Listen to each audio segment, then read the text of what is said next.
Make your case for why Texians should be members of the Republic of Texas, what the goals and the visions are for the future. If people want to learn more about the whole idea of the Republic of Texas, how do they find out? Because this is not something I'm listening to what you're saying, and I agree, but this is just so brand new to me that it would take a little bit of time to process it, I'm sure. So anything like that you could make the case or whatever. Okay. Well, for one thing, first thing we have to do is educate ourselves. And we found out a long time ago that we're really not educated. We've been told what somebody wants us to hear, and we do what somebody else wants us to do. When people finally understand and they start standing up and say, we're not going to take this anymore, then you have to have a way to go. The only thing we could do is go back to what we had in 1836, which was the Constitution that Texians wrote to get our independence from Mexico. And so this is why we got independent in the first place. But in that long run, we've come a long ways. There's a lot more people in Texas now than there used to be. Everybody knows about the Alamo. Even if you live in a foreign country, you know about the Alamo. Yeah. And the reason that is because the land of Texas was won over shed blood, spilled blood. It didn't come free. We defeated Santa Anna. I say we, the Texians at that time defeated Santa Anna. But some of those guys were from Tennessee and some were from Kentucky. They were from all over the country. A lot of those men that fought at the Alamo and a lot of the men that served in the early stages of the Republic of Texas were actually Mexicans. Juan Seguin and De Zavala. Those guys were already Mexicans. They were living in Mexico and they were true Mexicans, but they decided to fall in with Texas and become an independent nation because of what they could see. And so Texas became independent, and really and truly, Texas is, I've heard it said on commercials a long time ago, Texas is a whole other country, and it really is. Well, it is a whole other, everybody has said that about Texas. I think even the Japanese have said that about Texas. We hate to go into Texas because there's a guy with a gun behind every blade of grass or something like that. Yeah.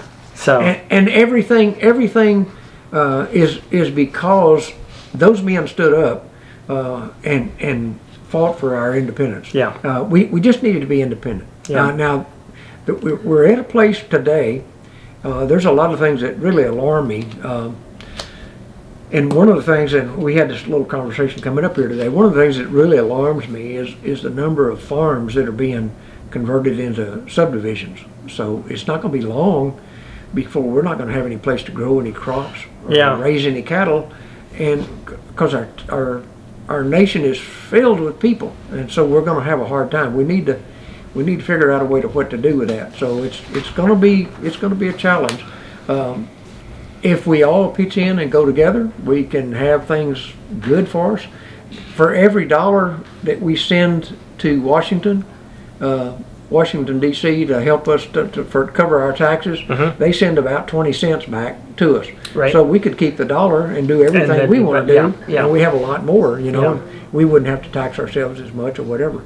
But people in Texas are generous. They're friendly people, and so that's kind of the way the whole country is. We're just different people. So it seems to me, and excuse me for interrupting you here, but it seems to me because Texas has a reputation for suing the United States of America, especially under, Barack Obama, Joe Biden, our attorney generals were suing continually. I know that Attorney General Ken Paxton talks about that, continually suing the USA.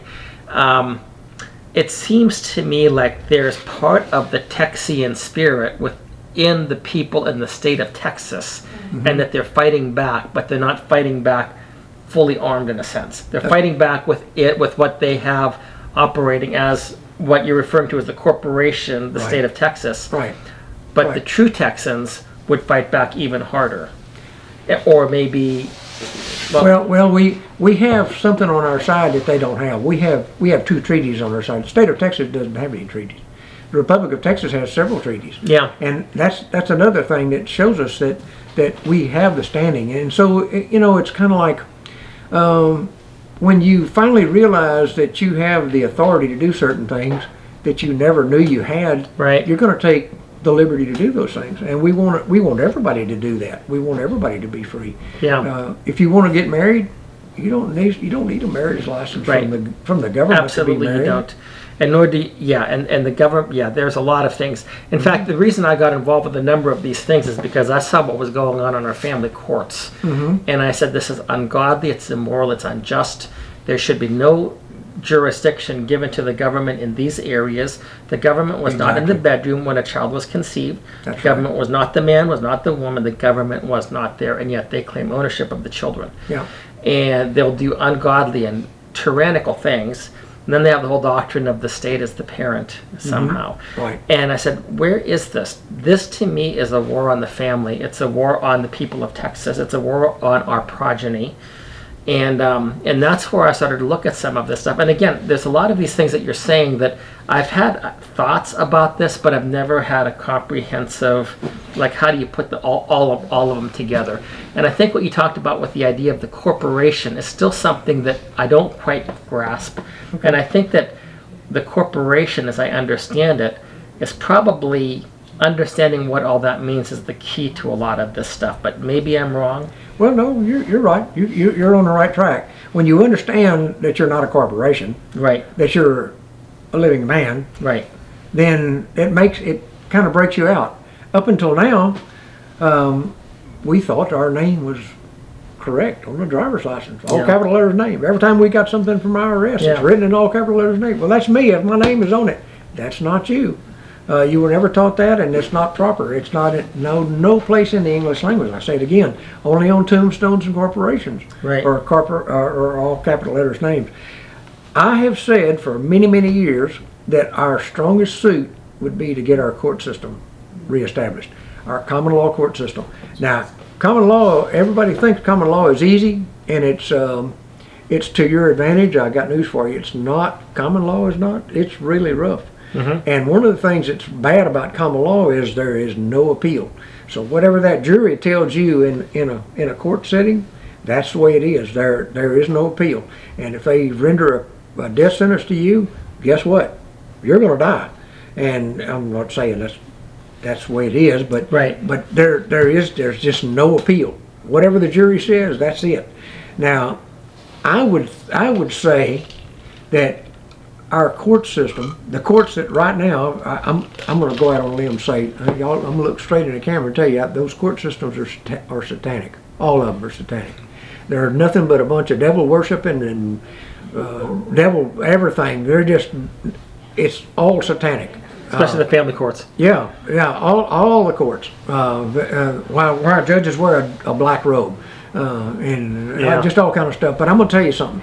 When you have a court where you have a common law court and you have a jury of your peers, that means your neighbor down the road, your neighbor across the street, or wherever, people that know you. Those are the people that judge you. And when they judge you wrongly or that you're guilty, you're guilty. There's no mistake in that. And I don't think that our court system has no place in family law. I don't know how that ever got out of. I do. When the state got involved in your marriage, that's how they got in the middle of it. Right. That's why they take your children and everything else. They have no right to your children. Those children belong to you. They're your property. They're your flesh and blood. They're your inheritance. Everything. That's yours. And if anybody's involved in that, it ought to be God and you and your mate, not anybody else.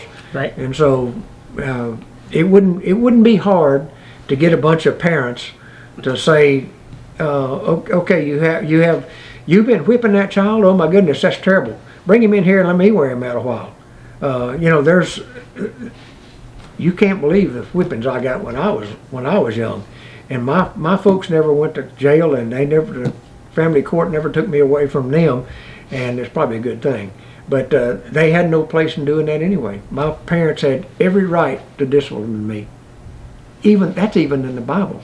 And the Bible says that if you have a child that will not listen, and he will not obey, and he never will, You know what you do with him? Well, I know, but if I say it, I know exactly No, what. I'm I just know. saying that's what Yeah. the Bible says. It is what the Bible says. Yeah. So, and then the Bible says, "Spare the rod and spoil the child," Yep. and that's true. But there is a certain amount of discipline, and we all have to learn it.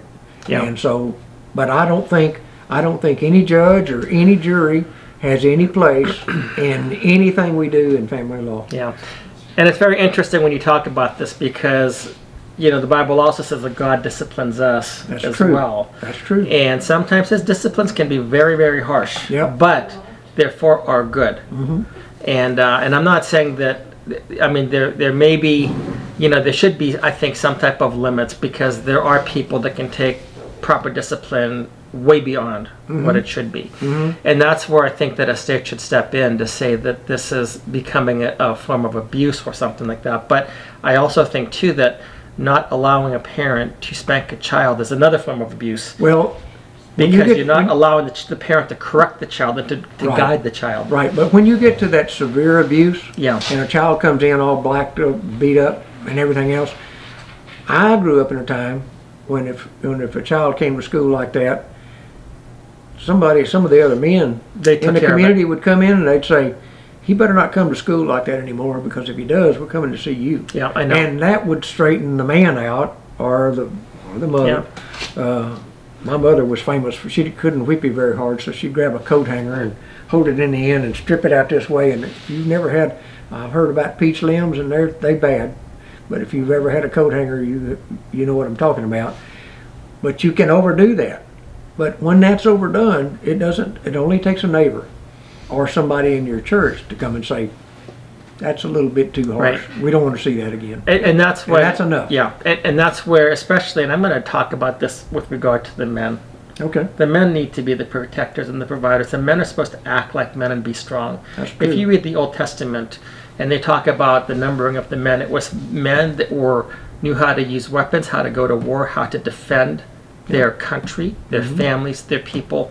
And today, the state wants you to be effeminate men in a sense, yeah. except when they want you to go and to die for somebody else, like for Yeah. a corporation. Yeah. But to protect your family, no, we can't have this. Now you're an angry man. Now you're Right. this type of a man. Right. And yet we're principled men that are here to protect, to provide for, to guide our family. Right. And the state does not want that because that becomes a threat to them controlling us when we are raising independent children Yeah. that are educated, as you were to say. Yeah. Um, Well, I'll interrupt because I've been reading the book. I've read it before. I've read it years ago. It's called The Naked Communist, and you need to read that book I have because it, yeah. there's 45 or 46 goals that they have in a Communist Manifesto that they want to do to control to get communism in place. And one of the ways to do that, one of the things is to take the father out of the situation. Absolutely. Destroy the family. All of those things. Everything they do like that weakens our country. It doesn't weaken just the Right. family, it weakens the whole country. The entire country. And so we actually encourage strong families. We want to have strong families. We want to have good Bible believing people because that's a guide that keeps us straight and narrow. Otherwise, we'd be like that bunch of Satanists that wherever they want to go, anything they want to do, any perversion they can think of, they'll do it. That's the wrong path to take. The scripture says that the broad is the way that leads to death and destruction. Right. And many there be go in thereat. But narrow is the way that goes to life everlasting. And that's true. There's a few that will walk the narrow path, and there's a few that will do what God wants you to do. And there's a few that say, I'm not going to be a part of that. I'm just not going to be a part of that. And there's a few that'll correct the others. And when those examples are out there, then it's easy for us to follow that. I grew up in a time when Roy Rogers was our hero, and everybody wanted to be like Roy Rogers. Well, now you ask people who Roy Rogers is, and the young people never heard of him. Yeah. So we don't have any heroes anymore. Our heroes are drug dealing, dope using athletes that get paid bazillions of dollars every year. Yeah. So the idea about Texas as the state, the corporation, being a state under God, my assumption then would be the Republic of Texas that would be even more prominent, that the Republic of Texas is founded as a nation under God. Would that be accurate? I would say that'd be accurate. Yeah, we, in fact, of the business, one of our in our Constitution, a preacher can't hold an office of representative or senator or anything like that, because the founding fathers of the Republic thought so highly of our pastors and our preachers that they didn't want to give them anything else to do but to lead the people. Yeah. And their job is way more important than being a representative or whatever else. Yeah. So to be a pastor is a very high calling. Yeah. Yeah. Do you have chaplains within the Republic of Texas? We do. We always have had, and we have a man and his wife now that are I forgot their name. You have to cut all that out. No, that's okay. Yeah, they're coming on. They're coming on to be our pastors. I've got their name in my phone. Okay. For the life of me, I can't remember their last name. So there's more than one chaplain pastor, or there are many? Well, we've never had a man and a woman before. Okay. We've never had a woman chaplain or pastor before, but they're willing to come in and they're God-fearing people, and we're willing to have them come in and direct us and pray for us and do those things.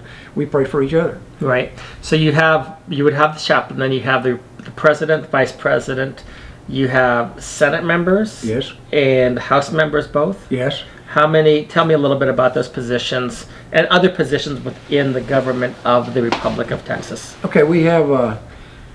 There are 14 districts where we have senators. There's a representative for every county, so we'd have 18 counties. Now, some of the counties are big, and some of the counties can come out and be a standalone county. All they have to do is get to it. But right now, the way it stands, and the only thing we go by is 1836 Constitution, is to do those 18 counties.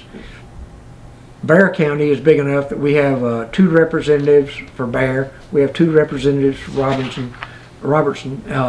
We have 2 representatives for Brazoria County. And so those counties are big enough that they can support. So we have more than 18 representatives. But when the time comes, all it takes is for the people to stand up. We get enough people behind us, and incidentally, it doesn't take 100% of the people to do that. I don't know how many. I used to know how many people were in Texas. Do you know?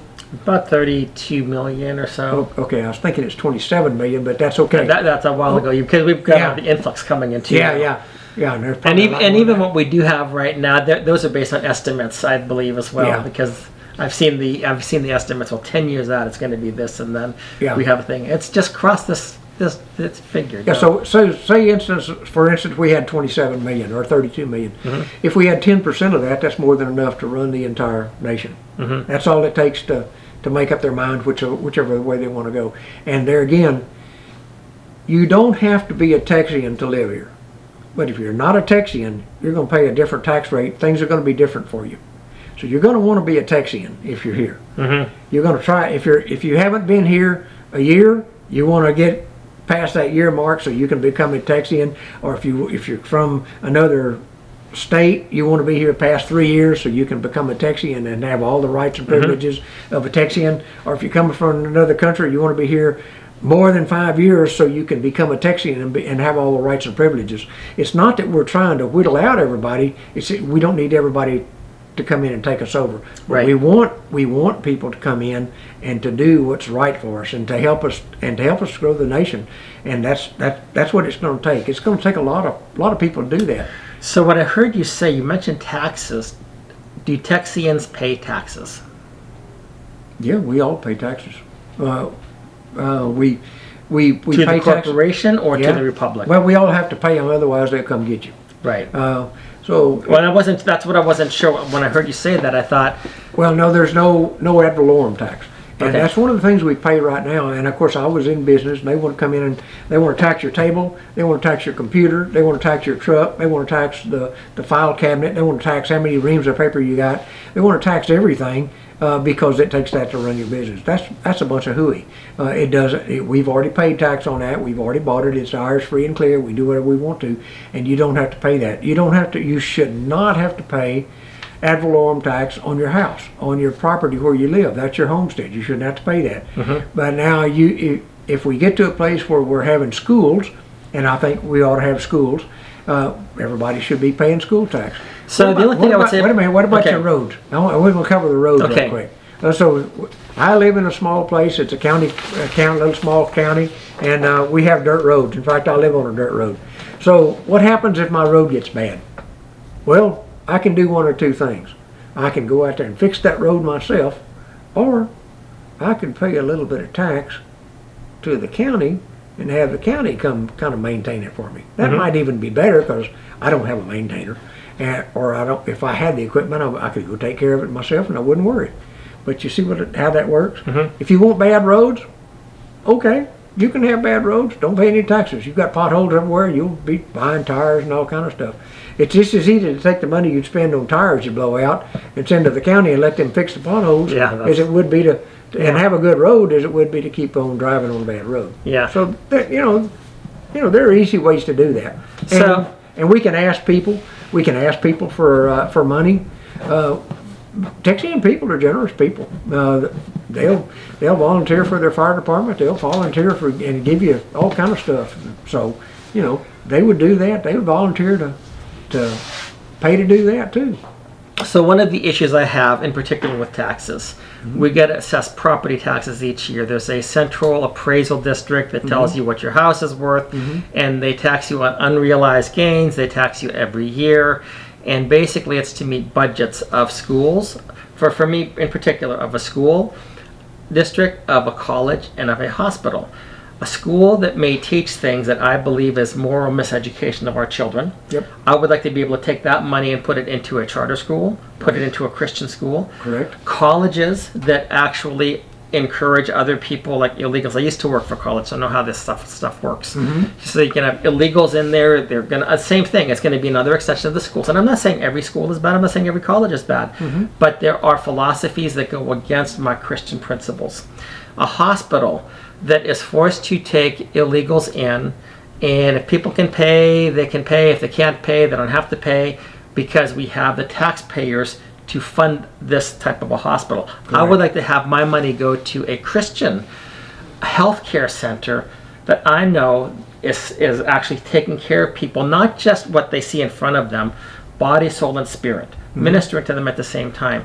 So to me, one of the biggest issues with the property taxes that I have is that it is a violation of my, you could say my freedom of speech, because the way you spend your money is actually considered a freedom of speech issue at the same time. It is. I would like to be able to spend my money that they're extorting from me for taxes every year for a Christian school, for a charter school, for my grandchildren's school, for their college fund, and probably a Christian school. And again, when it comes down to hospital things, if they're illegals, you can treat illegals, but I do not think that I should have to be forced to pay a hospital to treat them, and that hospital may also do transgender stuff and everything else. So I guess, okay, I've gone off on my platform here. No, I understand. I understand where you're going. Yeah. And those hospitals are supposed to be charity hospitals, and that's exactly what they are, charity hospitals.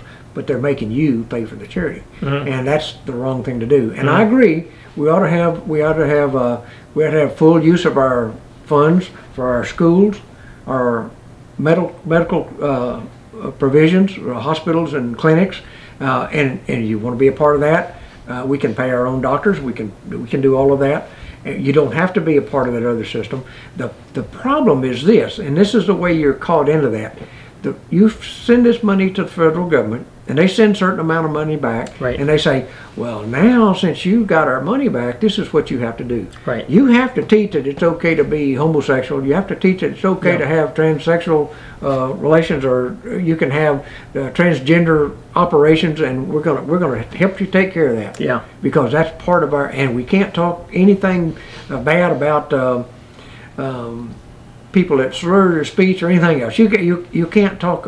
You gotta watch your speech. You can't Yeah. do that. Yeah. And so that's the government telling you what you can do, can't do. And by the way, you can't bring God into the school because we don't have God in the government.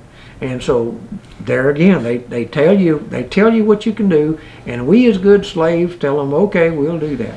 Yes. And that's how we got to where we are now. Yeah. And if everybody, and I said this many years ago, if everybody on April 15th would tell the government, thumb their nose at them, take a hike, we're not paying you this year, Yeah. and don't pay them, what are they going to do?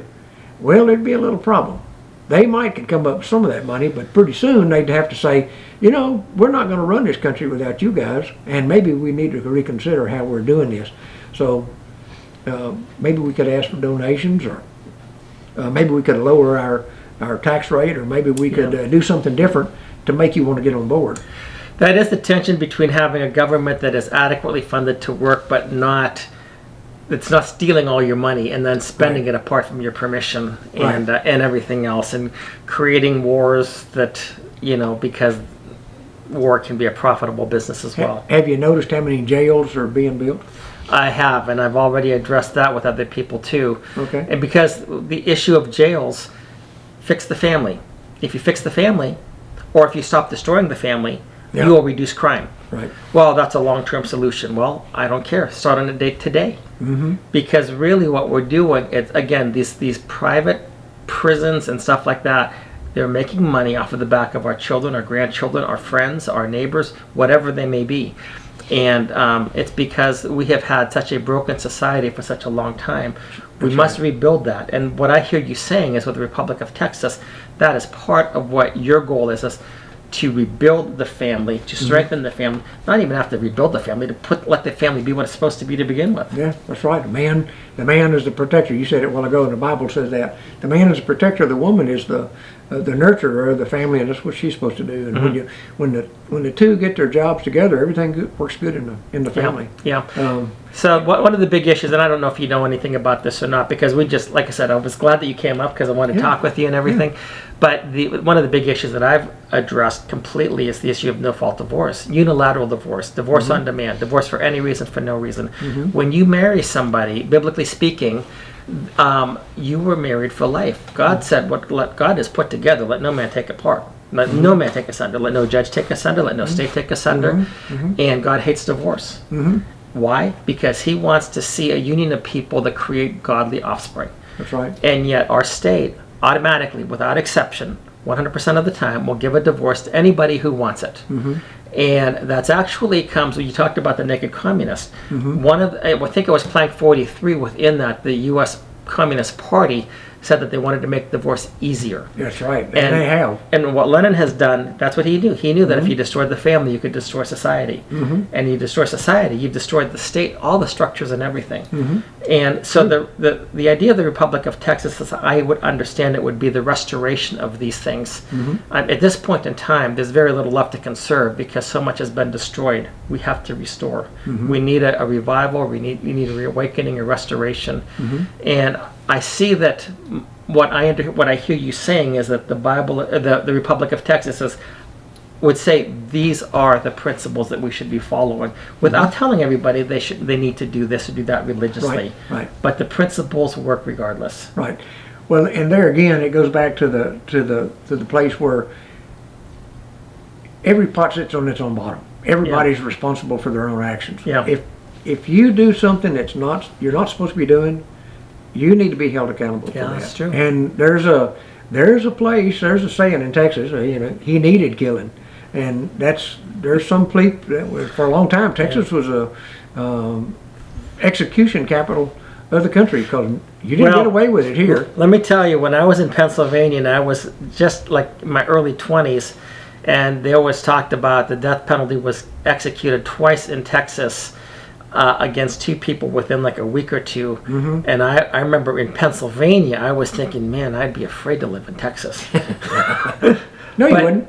No, because it's supposed to, the idea is you execute only the criminals, but I'm what if I'm false, whatever, But the thing is that you knew at the time that there was a punishment for certain things. Well, and I I've always kind of thought like this: if you know what you're handling, if you know you're handling a rattlesnake, Yeah. you can handle him differently than you can a garter snake, and you will handle him differently. Yeah. You'll handle him so that you're the one living when this is all over. Yeah. And the snake may be dead, but you're still going. Yeah. And that's the way it ought to be here. There are certain things that should happen. There are certain things that that shouldn't happen.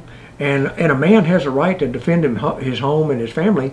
And I don't care what the excuse is for you knocking on my door in the middle of the night trying to break in and get my money. You might be hungry, but that's not the way to get it. Yeah. Yeah. You're probably going to meet a bad end. Yeah. But if we had everything, everybody was thinking along the same lines, they wouldn't do that. Yeah. Because they know, just like you said, if Yeah. Texas is a bad place to live, you don't want to make a mistake there. They'll put you in an electric chair. Well, that's true if you make it to the electric chair. Yeah. Yeah. Yeah. Yeah. So just to recap here, Texas is a nation. Yep. And my understanding is the flags fly at equal height, the United States and the Republic of Texas. Texas as a nation has entered into treaty with multiple nations, That's correct. with the United States of America as well. Texas is acknowledged to be a nation by other countries by Supreme Court decisions. Texas has its own flag. Yep. Texas prints its own the Republic of Texas reprints its own currency. That's correct. They have their own government, their own office holders. The Republic, I guess, would have the ability to declare war as well. Yes, if it came to that. Okay. Although Texas has been known as a friendly nation, we were even friendly with the Indians. Well, I know that the license plate says Texas, the friendly state, but to be honest with you, I don't see that. That's because there's a lot of people from California here. Well, that's true. and Chicago and New York, Yeah, right? yeah. There's a lot of them. Now, wait a minute. I'm from Pennsylvania, and I'm a Well, friendlier driver yeah. than most Texans. Yeah. Well, we do have a lot of people that weren't born here. Yeah. But after you're here a while, you figure it out. I mean, Yeah. Yeah. If you're on the phone for 15 minutes with somebody that you never knew, somebody Yeah. called you by Yeah. a wrong number, you might just be calling somebody from Texas. Yeah. Because Yeah. that's what they'll do. They'll Yeah. talk to you. They're not going to cut you off Yeah. and say, "Go take a hike." We'll find out who you were, where you're calling from, Yeah. what you needed, or all that kind of stuff. Yeah. Well, if you're ever in Texas, come see me. Yeah. Yeah. That kind of thing. Okay, well, it's a very interesting conversation, that this whole thing about Texas being its own nation. Again, the first time I heard about this, I moved to Texas in 2004. I came from overseas, had one move. It was going to be anywhere in the United States. I'd been in the Middle East, chose Texas. And we looked at the growth opportunities, number of things. But during one of my jobs, first time I heard about this is, Texas is a nation. What are you talking about? Texas is a state. Yeah. But you're clarifying some of these things, that Texas is a nation. It's still acknowledged to be a nation, Yeah. from what you're Oh, yeah. saying, and Oh, that yeah. I'd like these treaties and everything that took place. I don't know how you honor those treaties today. Maybe do you have any insight on that? Because the Republic of Texas has treaties with various nations. How are they being honored? Because they're not being honored by the state of Texas. Well, one of the things that we've been kind of, it's been kind of hard for us, is up until now, and even now, everything we've done in the Republic of Texas has been run out of our front pocket. We have no financing, Right. And it's been hard for us to do some things. We just need a benefactor to help us a little bit. Or Now, you need to tax people, right? mean what? You need to start taxing people, right? Yeah. No, actually we don't. What we need is just a start somewhere. Now, I can tell you that there's a way to grow the nation. There's a way to grow the people. There's a way to grow our finances. There's a way to grow everything. But right now, we're under the illusion that the state of Texas has the authority.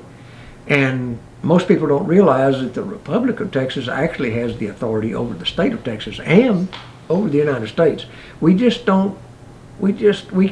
haven't come to the place where we've grown enough Yeah. to be able to stand up and say, Yeah. I'm of lawful age and I'm going to do this.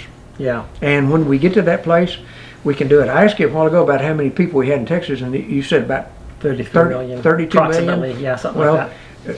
3.2 million people could do a lot in Texas. Yeah. And if we had 3.2 million people send in $1 a day or a dollar a month, that's $32 million we could have just to run our government. It wouldn't take much to get it started, but we have to be able to control that. Right now, the state of Texas and the federal government are the ones that are getting all of our money, and they're Right. the ones that tell us what we can do, because they send us back change instead of the real money. Yeah, I get it. Now, if Texas as a nation, is it a part of the United Nations? No.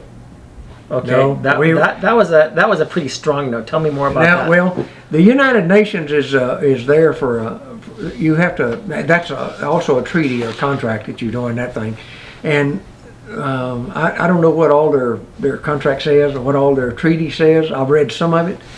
Some of it I could agree with. Some of it I wouldn't. Now, there are ways of joining, like United Nations, or there are ways of having a treaty with somebody. It's called reservations. You could join this treaty. This treaty is 16 pages long or whatever, and it's got 28 items on it. So we go along with the first two or the first three, and we're gonna reserve the rest. We're not gonna join those. But we'll go along with the first two because you want to be friendly and you don't want to have a war with us. So we'll go along with that. But the rest of it, where you want to take our children, you want to do this, you want to do that, take our land, come in, police our country, that ain't gonna happen. Yeah. So those are called reservations, and we can do that by reservation. Incidentally, I'm mad because I just found out that I didn't just found out. I've known for a little while that the United States gave away a 50-mile border of our border to the United Nations. Well, guess what? They don't have the authority to do that.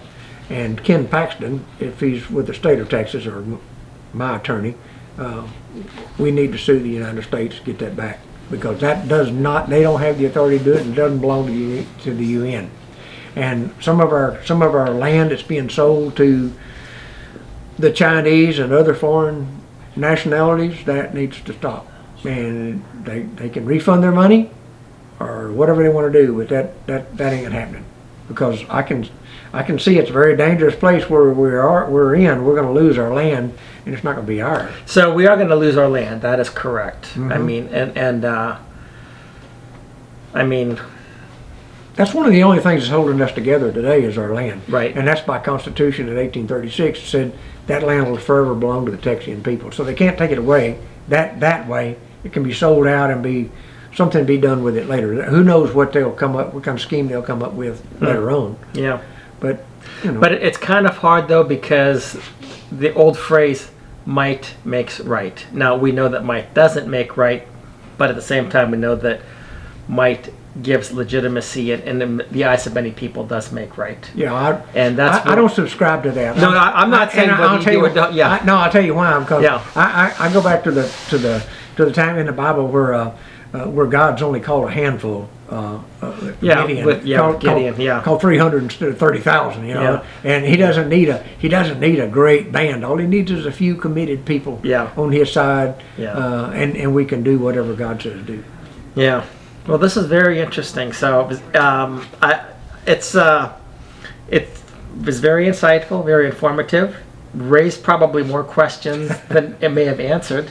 Okay. But it's such a pleasure to talk with you and to get history that I didn't even know existed. Well, thank you. I appreciate the invitation. We'll have to do this again. We'll have to do this again. And Our website, and if somebody want to know how to join, that's what you join up with an affidavit.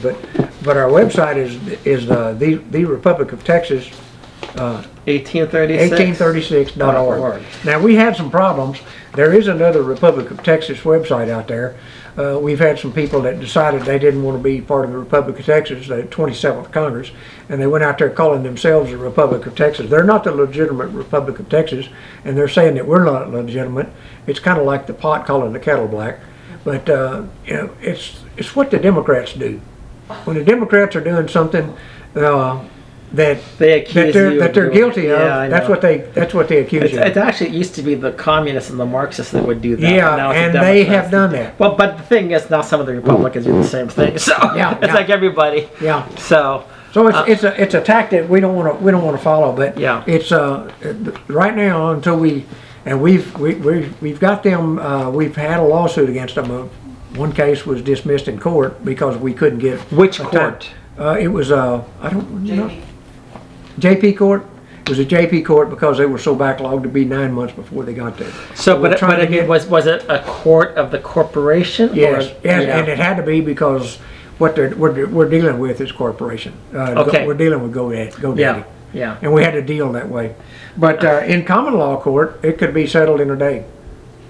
Well, It is settled? It's settled in common law. Okay, it's already settled in common law, so, but the problem is, we don't have anybody to enforce our common law. Right, Now, right. that didn't used to be the case because your friends and neighbors would enforce common law. yeah, yeah. Heard about George Washington. You hear the story about George Washington? Having somebody poaching on his land? Yeah, he kept poaching and somebody caught him and carried him and he went to common law court and they said, well, you've been warned 2 or 3 times not to poach on his land, so what are we going to do with you? And he said, well, you can't do anything. So, yes, yeah, we can. We can stop the poaching. And stop the poaching they did. It was kind of severe. Like I was telling you a while ago, common law is not always what you think. It can be severe. Yeah. And it was severe for him. He didn't poach anymore. Yeah. So, Yeah.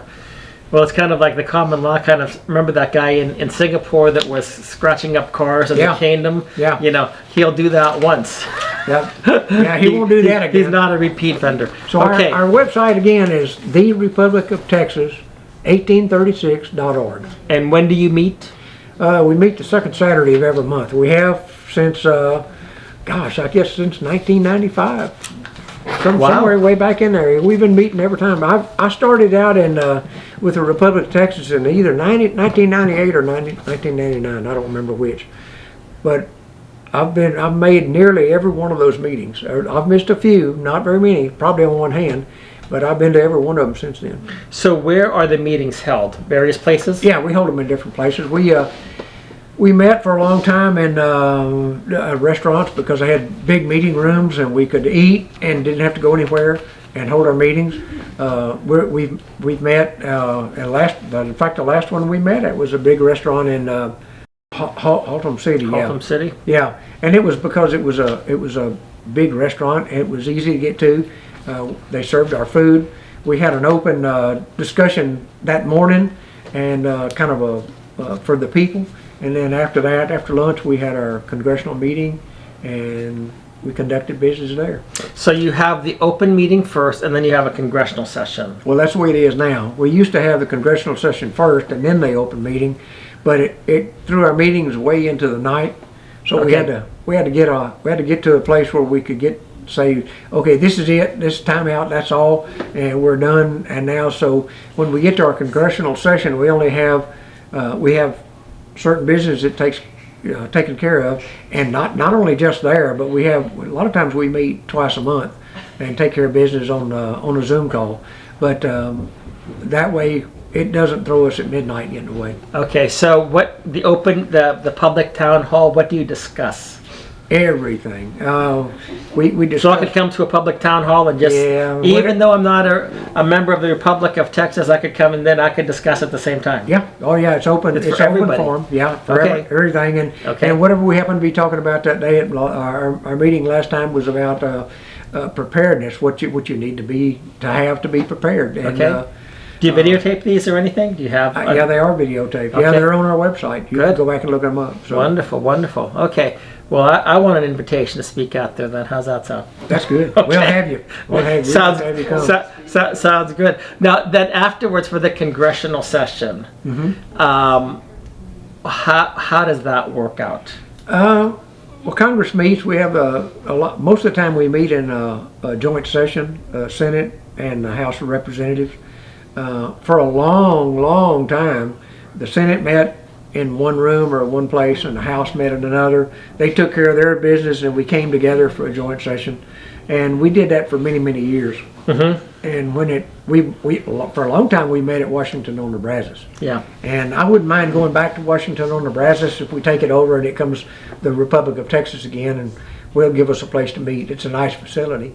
It's got to where they priced us out of a place to meet. So and when you have the congressional sessions, but really, I mean, when it comes right down to it, and I'm going to speak again as an outsider here and everything, when it comes right down to it, what can be done if there's not a lot of money? You can make your resolutions, you can pass things, but what authorities do you have? I mean, what really, when it comes right down to it, if the finances aren't there to do something, what all does this actually mean in practice?